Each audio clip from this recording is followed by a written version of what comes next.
Helldivers patch 1.000.104 has been deployed, and all our crashing problems have been fixed. Well, not really, but the arc thrower, arc shotgun, and Tesla tower are supposedly all safe to use once again. This is big news if true, because we have seen time and time again people commenting on our videos that the state of this game is rocky at best, with crashes being the single biggest issue plaguing the community. And we're starting to see that in the player base, right? Just take a look at the game's concurrent player count since launch. Still strong, let's not get it twisted, but things are starting to trend downwards. My gut tells me Arrowhead is using the success of the game's launch and working overtime to try and onboard new developers so that ultimately content gaps will be shorter. That's what I would do if I had one of the most successful games of 2024. This particular issue, with all the lightning-based stratagems and weapons, was really out of the player's control, but players were also at the center of that issue. I'd be running a mission and all of a sudden see someone pull out an arc thrower, and I'd know that within just a couple of minutes, I would crash. That's a terrible way to play the game. I'll admit I have fallen off a bit too because of this issue, mainly because I can't control what other players do and how they choose to play the game, and that right there is really the problem. All that said though, those issues are behind us, which is huge. Players can now freely use the arc thrower, arc shotgun, and Tesla tower without fear of actually breaking the game. So what else is going on in the world of Helldivers 2? If you didn't check out our video yesterday, a lot of new files have been found by our favorite data miners, and they include some truly insane weapons and stratagems, including a full-blown nuclear bomb call-in. There is still a lot of mystery surrounding some of those leaks, so check out the video if you want to learn more. As it goes though, just a few days have gone by and even more news is leaking out about the game. This time though, I'm actually pretty excited because it's not just about weapons and stratagems, but other things players can expect in the near-ish future. First is the reveal of another primordial planet, which in Helldivers 2 terms means extremely hazardous. This planet, as you might be able to tell, will consist of thick fog and an acid storm modifier, which sounds pretty terrible. It's also said that on this planet, bile spewers and bile titans will have an increased spawn rate, while non-bile bugs will have a lower spawn rate. I don't know about you, but I absolutely hate bile spewers, so the thought of dealing with them at an increased rate just sounds terrible. Now, trying to connect the dots here, a few players used some file trickery to force in the acid planet, which you can see here. According to the effects, acid storms are violent and reduce visibility. Now, I was actually thinking they would have more of an impact on machinery like turrets and mechs, but that's not apparent just from this tooltip. Egwin on the Helldivers Leaks Discord also posted a quick clip of their Helldiver running around, and it's certainly a different vibe than the current offering of planets that we're used to in the game. I am definitely intrigued, but don't count me amongst the vanguard that want to run in headfirst and deal with an army of bile spewers.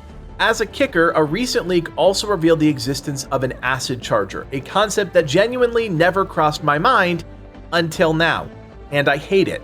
I think the saving grace here is that chargers are in a great place as far as difficulty is concerned. The recent changes make dealing with them far more manageable, and the acid effect, which usually causes enemies to explode in an AoE upon death, really shouldn't be a big issue since most chargers are killed from a distance. Still, it's a cool variation.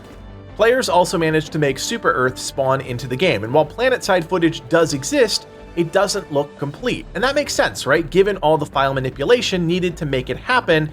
What we can say though, is that this will be a playable map at some point, and I suspect the devs have some big plans for when we do eventually have to defend Super Earth. Speaking of surprises, sometimes they come in little packages, and this next leak comes from Iron Sights, which showcases a terminid larva. Now, my mind immediately races to the horrors of facehuggers from the Alien franchise, but there also is this image of the larva in a backpack, which makes me think there will actually be a mission related to these little guys somewhere down the line. That would make sense, as there is a long-held conspiracy that Super Earth scientists are breeding terminid and letting them loose on planets in order to justify Super Earth going to, quote-unquote, liberate them. There are quite a few conspiracies out there that you can find on this, but if you think back to your training, it does kind of make sense. How else would Super Earth have a supply of terminid to train new Helldivers on? It's a bit of a head-scratcher, but the long and short of it is that this larva is in the game and could be a key to some future major order somewhere down the line. I want to pivot one last time and talk about some very rough weapon models that have been found in the game recently. These all come from Mouse, who's been on the leading edge of leaks across Reddit and Discord for a while now. I am a sucker for new weapons, that's just a fact, but in this state, things are definitely still rough with a capital R. First, we see some iron sights, and this further lends credence to the idea that weapon customization will eventually be in this game. There have been a number of leaks previously hinting that a weapon customization system is in the works, and now starting to see weapon parts like this prove the team is thinking this way and getting those assets in place for a potential release of that system. We also see two different variations of stick grenades. I really like this spiky one, and it makes me think we'll be able to stick these directly to enemies for maximum effect. We also see two one-handed weapons, one that looks like some sort of hand cannon with primal ornamentation, the other clearly inspired by the plasma weapons currently in the game. If I were to wager a bet, I'd say they are both going to be drastically different types of weapons, and I'm glad to see more secondaries come to the game, even if they're in a rough state like this. The secondary weapon market is a sad state of affairs right now, so having more options in this space would eventually be awesome. I also wanted to call your attention to this beefy looking sniper rifle, which has similar primal ornamentation to that one-hander we just talked about. Could this all be leading us to a new warbond in the future? We know of a primal armor set also in the game, so the pieces are starting to line up in a way that makes me think these are all connected thematically and will be rolled out together. That's just a guess, but it does make sense. I believe you all with this. The Illuminate are coming. We don't know when, and we don't know where, but we know that's the most anticipated thing you all want to see in this game right now, and with 54% of the 15,000 person vote, it's clear that when these teleporting aliens do arrive, you will all be ready to answer the call. Friends, as always, I'm having a blast playing and covering this game.